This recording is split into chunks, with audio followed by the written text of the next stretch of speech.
have a prepared statement that I'd like to share. I told you I would give you that opportunity. And I have 5 minutes.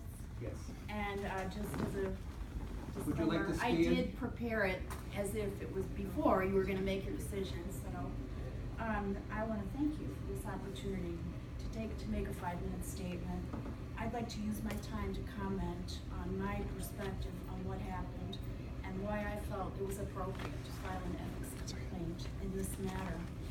I went to the June 22nd meeting with Mr. Sisler expecting to discuss his reasons for opposing funding for the pools. I know from experience there are many people in our community who agree with that position. I was genuinely interested to understand his views. Instead, what I got was a non-stop barrage of personal accusations and attacks. It was abusive. It was wrong. It's not okay to treat anyone like he treated me. This episode made me think of my own experience as a school administrator. If I had treated anyone from the public like that, I would definitely have been reprimanded, if not dismissed. If anyone from the township staff had done this, they would have been reprimanded as well. In addition to the ethics code, there are several personnel policies that prohibit conduct like this. For example, policy 15-1C says, and I quote, "It is of the utmost importance that each employee of this municipality shall conduct himself or herself in a proper manner and in such a way as to not reflect unfavorably upon the employee or the township. Each employee shall be diligent in obeying the rules, regulations, and ordinances of the township and encourage others to do likewise. Each employee shall be careful that his or her behavior, actions, language, or conduct does not reflect to the detriment of the Township of Morris. If this and other similar expectations apply to staff, should they not apply to Mr. Sisler as well? How is it okay for someone in his position, someone who ought to model such expectations for others, and indeed has the authority to enforce them on others? How is it okay for him to flagrantly violate these expectations himself and nothing happens as a result? How is Mr. Sisler to get the message that he has a responsibility as a public official to treat all residents with some basic modicum of civility and respect?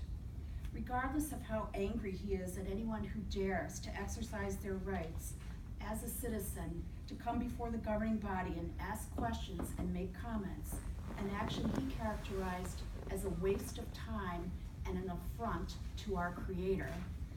How is Mr. Sisler to get the message that a basic responsibility of his job is to answer questions about his position on issues, especially when those questions are posed in the context of a public hearing on that issue? How is Mr. Sisler to get the message that he needs to get a grip on his anger? Who has the authority to supervise Mr. Sisler and ensure that he is held accountable to the same standards of behavior that apply to everyone else? The answer is no one, except perhaps the Ethics Board, which is why I filed this complaint. I'm well versed in working with conflict. Mr. Sisler's behavior on June 22nd crossed a line.